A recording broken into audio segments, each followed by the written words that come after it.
So the 1.09 update just went through, and it's actually a pretty big update. It's like 13 gigabyte on console and about 20 gigabyte on PC. I'm gonna try to breeze through these as fast as possible. If you enjoyed the video, hit the like button. If you want to find your way back, I would definitely consider subscribing for more Call of Duty content. So they did add a few different things. They've gone ahead and added a couple missions to the special operations side of it. There's Harbinger and Brimstone. They've also gone ahead and added classic special operations Door Kick, which has a 3-star rating system like we've seen in the past.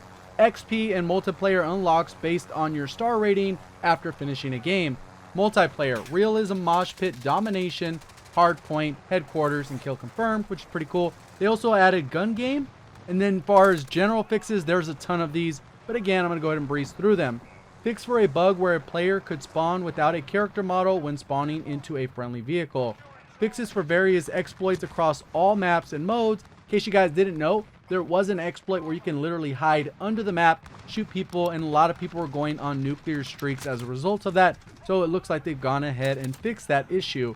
There was also a fix where an issue where copying an opposing player's loadout would also copy their kill streaks. And that was also a little bit of a bug where if somebody copied your loadout, it would reset your score streaks or kill streaks so that you would have a completely different set. So if you normally run a UAV, a counter, or whatever the heck you run, it would be switched to something else. There was also a fix to the after action report not displaying newly acquired awards, so it's gonna look like it's gonna show everything instead of being a little bit buggy most of the time. Fix for player rank icons not appearing on the scoreboard, so that's good. Normally it's just a number that we've been seeing recently, but now it's gonna actually have the rank. So if you're in a level 155 match, it's gonna have the 5-star general type of thing. Shorten the amount of time and execution animation plays, so now you can actually execute people in succession. So if you sneak up, maybe you can execute 2 or 3 people. We're going to see how much faster that is and see how they actually change those animations. Accessibility, added the option to always sprint, so you can make it so that you can actually adjust that in the settings. And I wonder how popular that feature will be, because on controller a lot of people tend to wear out that L3 button, and this will make it so that regardless, you're still going to be able to sprint at the full speed. Maybe not take advantage of that double sprint if you have a busted controller, but that's just a good fix in my opinion. So it looks like there's been more tuning that they talked about with the footsteps. They adjusted volume and sound type played for crouch walk and walking while aimed down sight. So basically crouch strafing. Hopefully that means they're going to tone it down a little bit so you can crouch walk and move and kind of sneak up on somebody. So we'll see if this one is actually noticeable, because the last one almost made no difference at all. They fixed for nameplates being visible in certain locations on Piccadilly. It looks like Piccadilly has a lot of issues because they've continued to fix that map, but it doesn't look like they're addressing much of the issues on the other maps, which there's tons of those in my opinion still. Updates for the obituary or kill feed. Remove the avenged and saved player, play of the game owner, and player rank increases. So before, when you level up, it would say so-and-so leveled up to 55, and it would just continue to ruin the kill feed. Whereas if you get a nice little feed, you want all those names to pop up properly in succession. For private match, they also added an option to disable the spawn camera. Fix for a bug where the starting flags captured private match options was not functioning as intended. Fix for a bomb screen appearing blank when defusing or planting the bomb in search and destroy with realism enabled.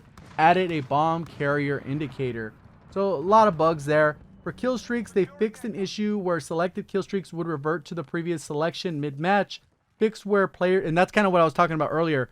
Fixed where players were using the shield turret kill streak could see through smoke on certain angles with the side panels of the turret. These next couple changes are specific to the Call of Duty League. So this is for a private match. If you do the Call of Duty League rule set, this is what you're going to see a difference of. Apparently there was a bug with Dead Silence. When you would actually use the field upgrade, it would immediately go to 0 and it would completely waste. So they went ahead and fixed that bug.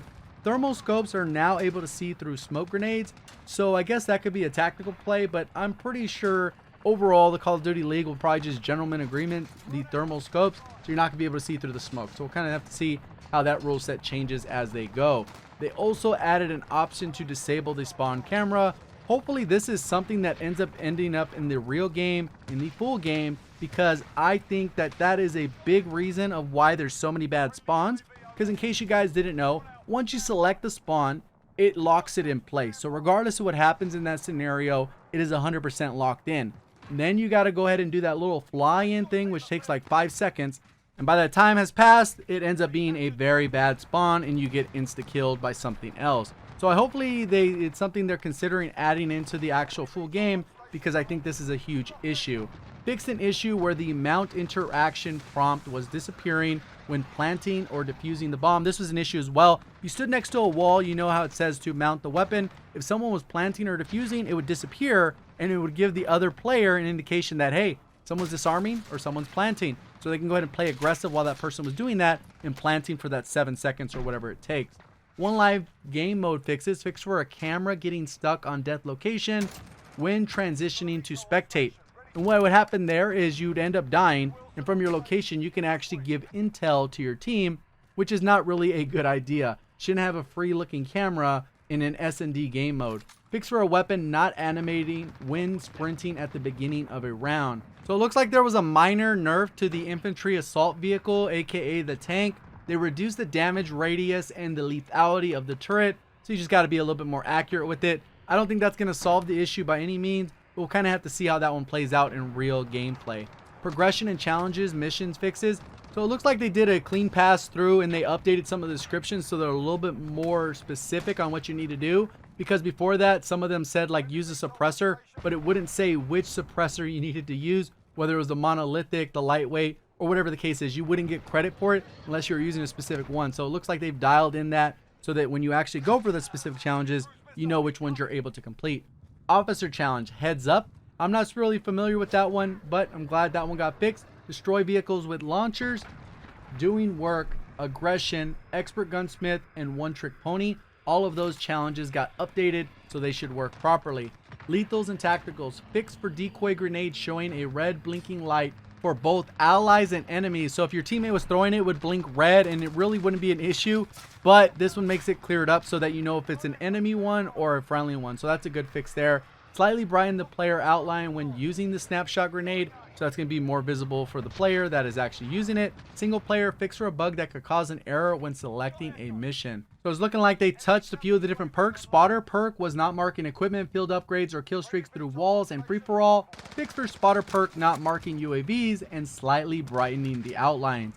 EOD, fix for players losing HUD elements after hacking an enemy claymore in certain scenarios. There was also a fix to the quick fix perk not giving health regeneration faster when earning kills with a throwing knife, so that's a very specific issue.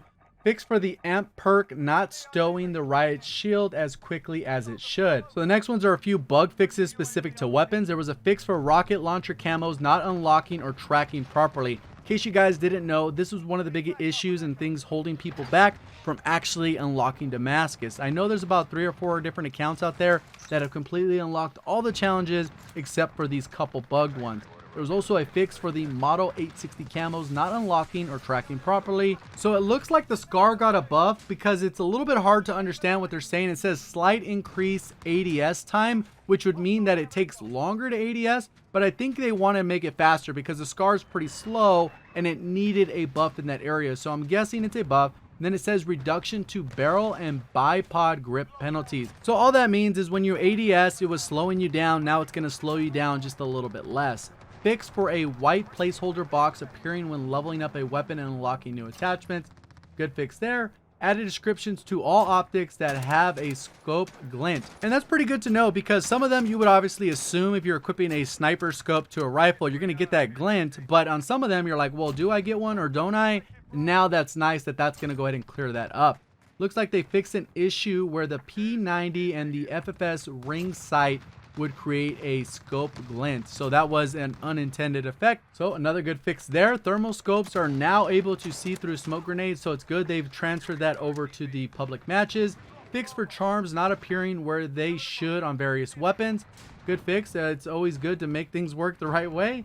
Leaderboard and combat record fixed a bug where the selecting all would sometimes kick the player. I was having that bug. I couldn't see the leaderboards. I want to be in the top 10,000 so I can kind of see how close I am to moving up those various ranks. I don't really care too much about leaderboards, but it is nice to look at those every now and again. It's looking like CTF and Hardpoint are now added to the combat record because obviously they added that mode. We don't have CTF yet, but that tells me obviously they're going to have it in the very near future, and it might have been in a playlist update that goes out very soon. Audio voice chat options. So I guess there's a few different options now. If you select no effect, it's a default voice chat. No additional effects or EQ options will be adjusted. Stealth comms bring the immersion of the campaign into multiplayer with added SAS radio effects to voice chat. That's pretty interesting, actually. Classic chatter, feeling nostalgic, coordinated with your team using the classic Modern Warfare radio effects. That's pretty interesting. I think that's a cool effect, and I'll definitely have to see how that sounds and see if it actually is better or worse, because sometimes it could be a little bit annoying when certain things have effects that probably shouldn't. Special Operations added munition drops after various objectives. A care package will drop to provide you with much needed munitions. Various exploit fixes. Fix for an issue where players could lose functionality after using EMP drone in Operation Crosswind. Fix for crashes that occur when viewing the scoreboard from the match summary. For survival, fix for enemies spawning out of bounds on Piccadilly. Another issue with that map. New features, added an option to hide friend requests and party invitations, added support for additional keyboard layouts on PS4. So if you have a keyboard and mouse and you plug it into your PlayStation, you're going to have some additional features. Stability fixes to prevent crashes and improve stability. That's mainly PC specific when we're talking about these different things. General fixes, fix an issue where the boot up sequence volume would be too loud. Various key binding adjustments to make it a little bit easier there. Players are now able to back out of the gesture and spray wheel by clicking anywhere. More fixes to prevent hitching, stuttering during cutscenes. That was a big issue for the campaign. Fix an issue where the main menu music would not play when the user activated the skip introduction movie options. Fix for an error that could occur when attempting to manage a party. Multiple fixes for different aspect ratios on various menu screens in the game. A fix for a bug where the XP token shortcut key would also open NVIDIA highlights feature simultaneously, now on F key. Fix for a bug where some achievements would appear as completed even though they were not.